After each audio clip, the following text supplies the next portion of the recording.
Comment faire un doré simple et rapide.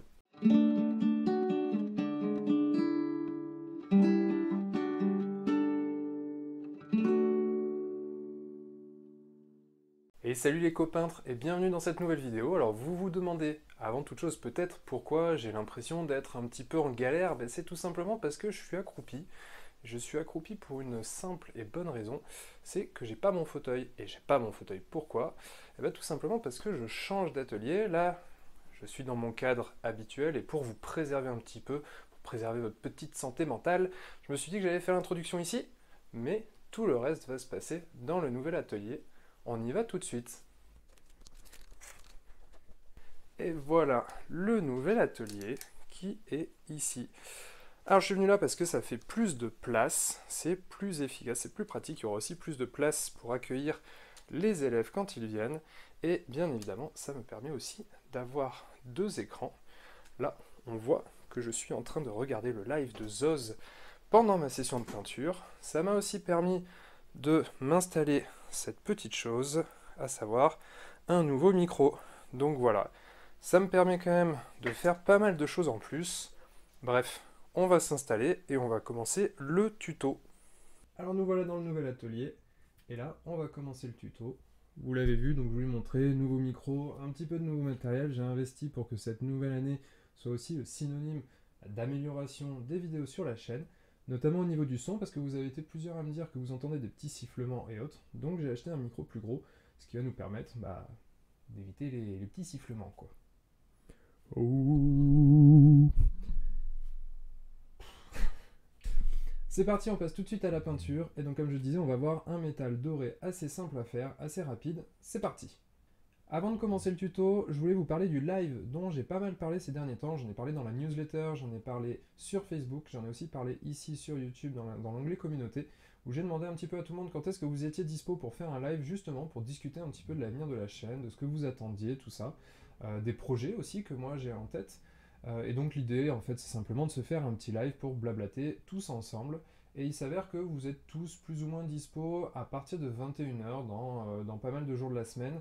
Donc je pense, et c'est même plus que je pense, puisque c'est quasi sûr, que le live sera mardi prochain à 21h. Donc si vous avez envie de venir donner votre avis, de me dire un petit peu voilà, ce que vous attendez de la chaîne, tout ça, ou simplement discuter avec moi, j'espère que vous serez nombreux au rendez-vous. Je vous donne rendez-vous donc mardi à 21h. Alors donc c'est parti pour cette recette de doré. Donc comme support je prends ce Custodes, genre le Big Boss de l'armée, que je suis en train de peindre pour une commande. Donc vu que c'est une commande de niveau 3, ce que je veux c'est une peinture en fait qui soit efficace, qui donne un rendu assez convaincant plutôt rapidement, puisque quand même il y a toute l'armée à peindre. Donc c'est un super exercice pour se dorer. Alors pour commencer, je vais vous montrer les peintures que je vais utiliser. Alors j'utilise le Rétributeur Armor. Je vais aussi utiliser, et ce ne sera pas dans l'ordre, du Tinted Gold. Donc le premier c'est du Citadel, le deuxième c'est du Army Painter. Ensuite je vais aussi utiliser du Agrax Earthshade en shade, justement, de Citadel. Et je vais aussi, et ça je pense que c'est l'élément qui fait la différence, je vais utiliser du Swamp Brown de chez Green Stuff World, qui est une encre marron-orange et qui va donner beaucoup de nuances, de la chaleur à notre doré. Donc c'est parti, on va commencer par baser tout ça en Rétributeur Armor. Donc là, je vais pas faire toute la figurine, hein. Je vais faire, je pense, l'épaulette là, et peut-être l'aigle ici, je sais pas. Je vais voir, c'est pour, comment dire, c'est pour montrer ça sur deux types de surfaces différentes. Donc je pense que je vais faire ces deux parties-là, et je vais me limiter à ça pour pas que la vidéo soit trop longue inutilement. Donc là, c'est parti. On mélange bien, évidemment, et on va se sortir un petit peu de Rétributeur. Donc là, on fait une couche de base. Il n'y a rien de bien particulier à ce moment-là. De toute façon, comme je dis, c'est une recette simple, efficace. Donc, il n'y a rien de sorcier là-dedans. Alors, je prends un pinceau qui est pas trop,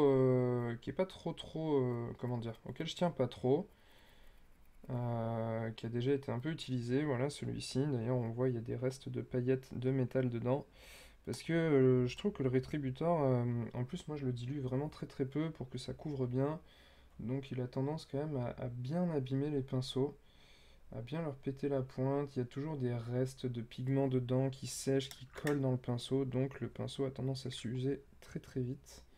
Donc du coup, on prend un pinceau auquel on tient pas trop.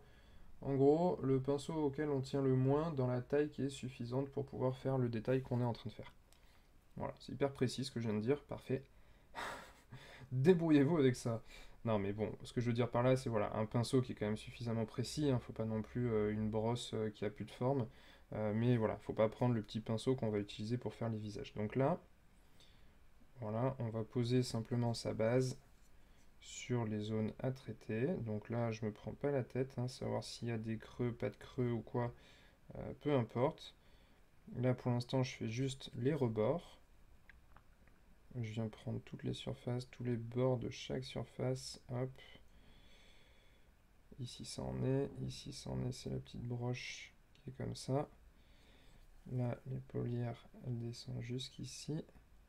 Hop. Et une fois que j'ai fait les rebords, je peins l'intérieur. Comme ça, je peux plus trop déborder. Alors, vu que moi, je dilue quand même assez peu la peinture, encore une fois, j'essaie de bien la tirer pour que il n'y ait pas d'accumulation, qu'il n'y ait pas de perte de détail dans les creux. Alors voilà où on en est. Donc là j'ai posé une simple couche de base, hein, de Rétributor Armor.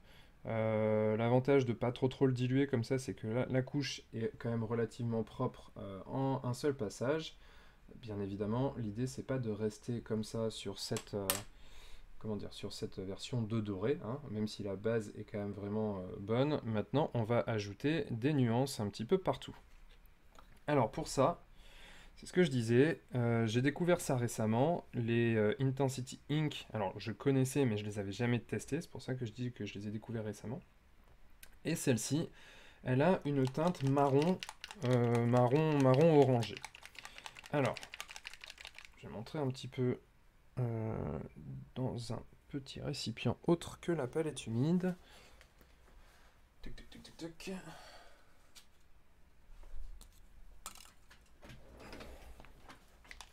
Petit Louis Power. Donc, dans cette coupole, je ne mets pas sur la palette humide tout ce qui est lavis, tout ce qui est encre, tout ça. Parce que j'ai l'impression que, je sais pas comment l'expliquer, mais j'ai l'impression que ça passe au travers du film plastique et que ça s'épaissit et que c'est beaucoup plus dur à travailler. Donc voilà, ça c'est la couleur de cette encre. Voilà, c'est un marron chaud qui tire sur le orange presque jaune quand on l'applique comme ça, quand on l'étire. Donc ça va nous donner un métal qui est bien chaud. Alors là, on est sur un lavis, donc qui dit lavis dit vieux pinceau. Où est-ce que j'ai mis mon vieux pinceau pour les lavis? Touc. Bah alors, ah ben il est là, je suis bête. Voilà, donc là, tout simplement, on va venir tartiner. Donc, comme tous les lavis, je passe une bonne dose comme ça. Donc là, tout de suite, on voit l'effet, hein, c'est radical, ça réchauffe énormément le métal. Hop, voilà, on vient bien en mettre partout. Et là, je vais quand même éliminer le surplus sur les reliefs. L'idée, c'est pas non plus qu'on ait un métal rouge. Donc je viens tirer comme ça sur les côtés où je n'en veux pas. Là, par exemple, ici, je vais pousser vers le creux. Par contre, je veux quand même que ça marque au niveau des volumes comme ça, quand les ailes sont...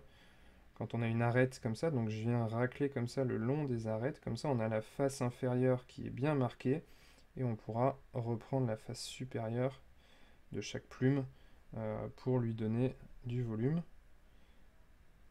Donc là, hop, voilà, je viens marquer comme ça, je viens tirer. Et par contre, quand il y a des amas comme ça, je viens éponger un petit peu. Voilà. Donc je fais ça partout. Et après, bien évidemment, on attend que ça sèche pour l'étape suivante. Donc voilà, je fais ça et je te reprends après. Alors, voilà ce que ça donne une fois que c'est sec. Donc là, on a quelque chose, décaler un petit peu la lampe, voilà. Là, on a quelque chose qui est bien marqué, on a déjà des ombres qui sont bien dessinées. On est sur un doré très chaud, avec des teintes bien rouge-marron. Mais on va pas s'arrêter là pour les ombres, on va utiliser aussi du Agrax Earthshade. Parce que là, la recette de doré, si on suit sur cette couleur-là, on a quand même quelque chose qui est très saturé dans les ombres. Et c'est pas forcément, voilà, c'est pas forcément l'effet recherché. L'effet recherché, c'est quand même d'aller donner une teinte rougeâtre, beaucoup plus chaude, orangeâtre au doré, mais pas non plus que ça soit, bah voilà, rouge ou orange comme ça dans les ombres. Donc là, on va corriger ça en utilisant du Agrax Earthshade. Alors là, il y a deux méthodes. Soit on a envie d'aller vite, et c'est quand même un peu le but de la méthode. Donc on tartine un peu partout et on enlève l'excédent. Soit on veut être un peu plus précis et on vient poser le Agrax dans chaque ombre avec un pinceau un petit peu plus précis. Moi, comme je le dis, le but de la méthode c'est aussi d'aller vite. Donc je prends direct au pot avec mon pinceau pour la vie. Je viens en passer une bonne couche comme ça sur le doré. Et on voit bien qu'on ne perd pas la chaleur du doré qui est donnée par la vie précédent. Par contre, on vient renforcer les ombres, et notamment autour de la surface dorée, où je déborde un petit peu comme ça pour faire déjà une sorte de lining noir, ce qui va bien démarquer, ce qui va bien détacher la zone et qui va améliorer la lisibilité sur la figurine. Donc on fait ça un peu partout, voilà. Et le lavis va faire son effet en venant se déposer normalement dans les creux. Alors là, on va faire comme tout à l'heure, on va reprendre et on va remonter comme ça le long de chaque plume, de manière perpendiculaire à chaque plume pour que le Agrax se dépose bien aussi entre chaque plume pour avoir une bonne définition de ces volumes. Voilà, on va faire ça sur l'arrière aussi, évidemment. Donc là, je vais faire ça en accéléré.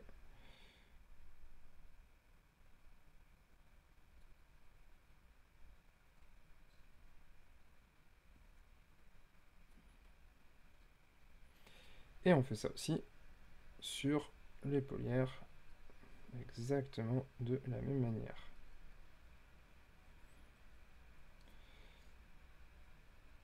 Alors, cette méthode, cette recette, bien évidemment, elle va s'appliquer sur des surfaces qui sont quand même texturées. Là, par exemple, on a plein de petits détails dans tous les sens, donc c'est pour ça que je me permets de faire ça au lavis. Sinon, si on est sur quelque chose de très lisse, ça n'aurait absolument pas l'effet escompté, puisqu'on n'aurait rien, on n'aurait aucune matière, aucune surface, aucun relief pour retenir le lavis qui glisserait par exemple sur une plaque d'armure très lisse. Là, on voit bien que le lavis se place directement dans les creux, qu'il vient bien dessiner chaque petit volume de l'armure, donc c'est exactement ce qu'on recherche. Alors voilà, là on a tout fait, on vient enlever l'excédent. Là, j'en profite aussi pour passer sur les petits endroits qui sont censés être rouges, parce que du coup, ça va justement ombrer mon rouge et je le reprendrai après. Et du coup, on va juste attendre que ça sèche, c'est-à-dire utiliser un sèche-cheveux, et après, on va commencer à éclaircir tout ça. Voilà où on en est une fois qu'on a fini le séchage du Agrax Earthshade. Alors, pour une peinture vraiment très rapide tabletop, ça pourrait suffire, évidemment. On a un métal qui tient la route, qui est légèrement chaud grâce à l'application de notre premier lavis, qui est bien défini grâce au Agrax Earthshade, mais qui est quand même terne, qui a été justement sali. Le Agrax Earthshade a quand même ce rendu un peu sale. Ici, par exemple, on voit bien dans cette zone-là où c'est très très mat, ce qui salit beaucoup le métal.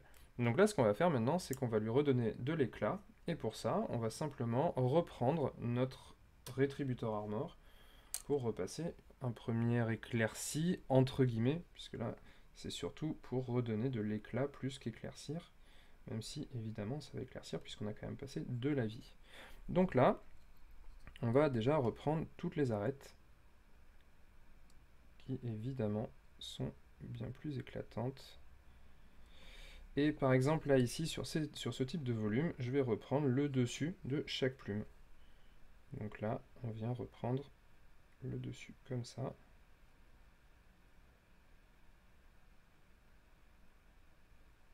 Sur chaque plume en métal bien évidemment.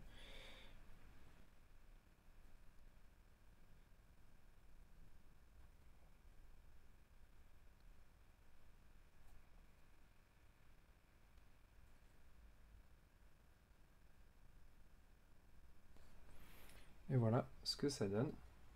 Donc là, on voit tout de suite qu'il y a beaucoup plus d'éclat. Alors je vais juste reprendre ici, là j'ai un peu débordé, donc je vais un petit peu reprendre avec, avec mon lavis pour corriger.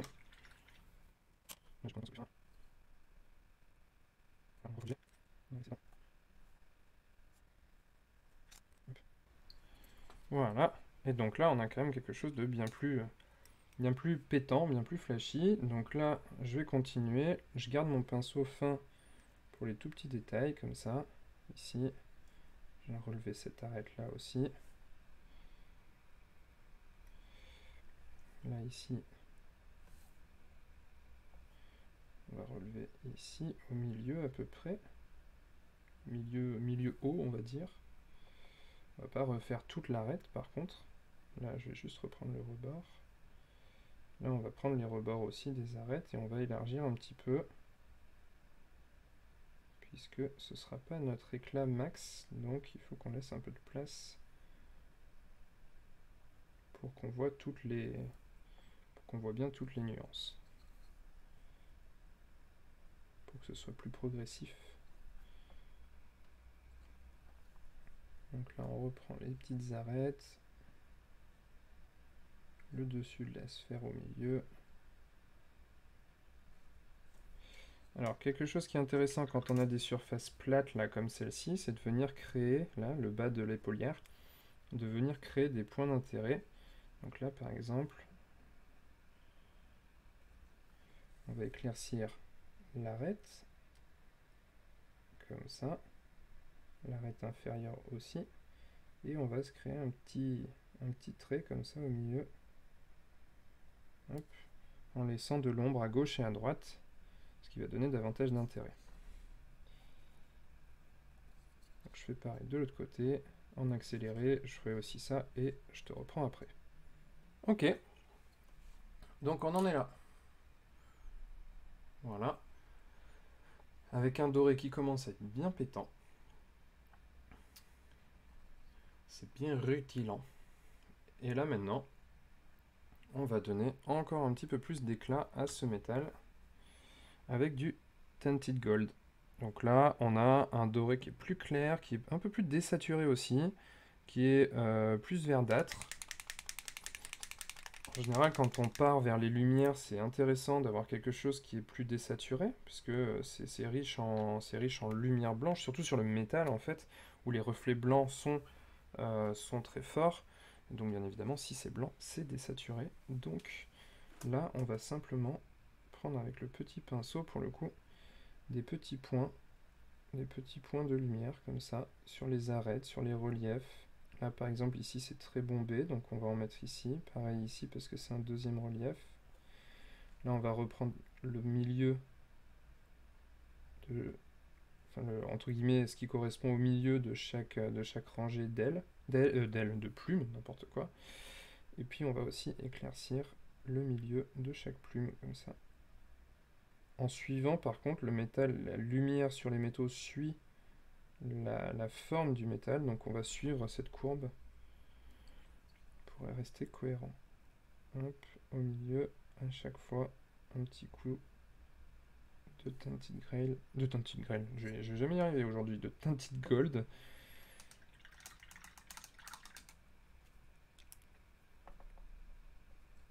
Je vais repasser une deuxième fois, parce que c'était pas assez marqué. Hop. Et là, on va suivre nos éclaircies. Donc là, par exemple, on était dans la moitié supérieure, donc on va éclaircir l'intérieur, le milieu de cette moitié supérieure. là aussi. Donc on va éclaircir au niveau du milieu de la rangée de plumes.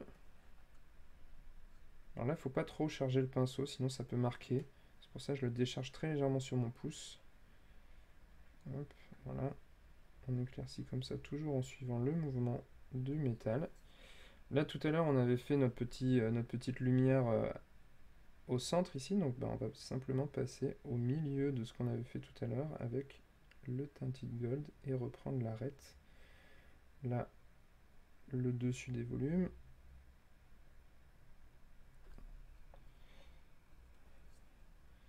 Ici, on s'était arrêté, ça je l'ai fait en accéléré, mais je m'étais arrêté à la moitié pour donner plus d'intérêt à cette zone. Donc là, j'éclaircis le long de l'arête centrale.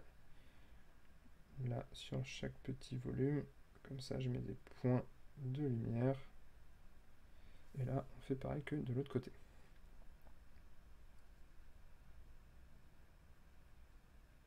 Hop. Voilà ce que ça donne. Donc là, je fais l'autre côté et je te reprends. Voilà où on en est. Donc là, on a un métal qui est bien brillant. Alors évidemment, à la caméra, c'est un peu dur hein, parce que, vous le savez, les peintures métalliques, elles ont tendance à briller à la lumière. Et pour avoir une bonne luminosité, je suis obligé d'avoir des lumières proches de la figurine. Donc c'est pour ça qu'on voit beaucoup de reflets quand je tourne la figurine. Mais pas que, c'est aussi du fait de tous ces éclaircies qu'on vient de faire. D'ailleurs, si j'enlève les lampes, si je les détourne de la figurine, hop, on continue à voir, même dans l'ombre, comme ça, on continue à voir justement la trace des reflets. Là, par exemple, au centre, alors là, évidemment, on voit très mal, mais voilà, si je me mets comme ça, en plus il y a un petit contre-jour, mais si ça veut bien faire la mise au point,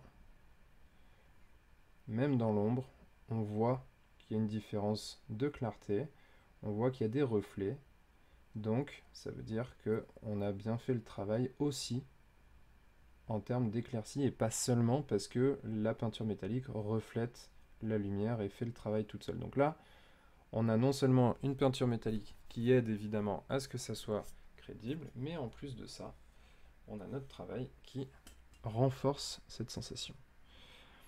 Maintenant, si on veut quelque chose d'encore plus pétant, et c'est ce que je vais faire, on peut finir avec, je n'en ai pas parlé tout à l'heure, au début, on peut finir avec une petite pointe de silver, donc un gris, un métal gris comme ça, très très clair, qui va nous donner des points de lumière supplémentaires. Donc là, tout simplement, à la même manière de notre gold, le dernier, le tinted gold, on va venir avec ce shining silver, on va venir relever les différents points, mais là on sera très très léger, c'est-à-dire que je charge à peine le pinceau et je viens mettre des petits points comme ça de lumière qui viennent renforcer encore cet effet. Donc voilà, là par exemple sur tous les endroits où on avait mis notre tinted gold, et ben on vient mettre un point de cette couleur à l'intérieur. Il faut vraiment être léger, sinon ça a tendance à faire tourner le doré en argenté justement. Donc il faut que ça soit sur une zone très très faible, une toute petite zone, juste pour un point de lumière encore une fois.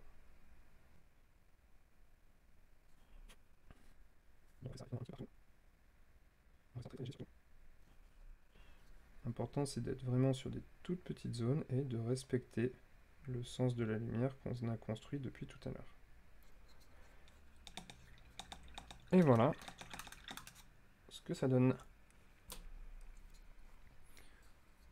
pour cette recette de doré. Donc là on a quelque chose encore une fois qui est bien lumineux, qui est bien éclatant, mais en même temps qui a des nuances, qui n'est pas simplement doré, il y a des nuances de orange, marron, un peu rouge. Il y a un dessin qui est quand même bien accentué, qui est bien aidé avec le Agrax Earthshade. Et évidemment, comme toujours, si on en a l'envie, si on veut davantage marquer, davantage dessiner tout ce qu'on vient de faire, on peut tout à fait, moi j'ai encore un petit peu de noir là sur ma palette, donc je le dilue quand même un petit peu beaucoup même.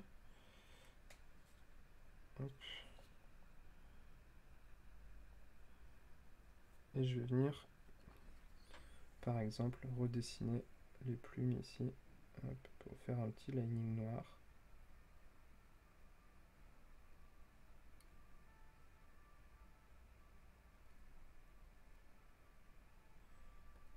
Et évidemment, si on fait ça, ça augmente un petit peu la durée de la recette, mais évidemment, ça accentue la lisibilité de la figurine.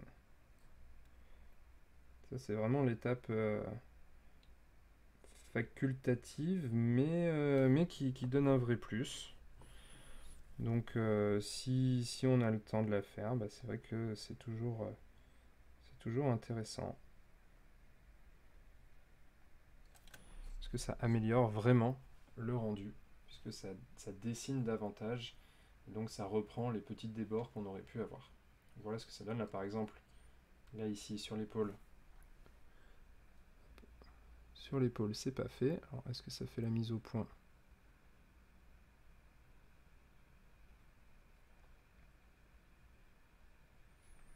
Est-ce que ça veut bien faire la mise au point? Voilà, ici sur l'épaule c'est pas fait, par contre ici j'ai fait sur la rangée supérieure, et on voit bien que ça dessine bien plus. On passe à la conclusion.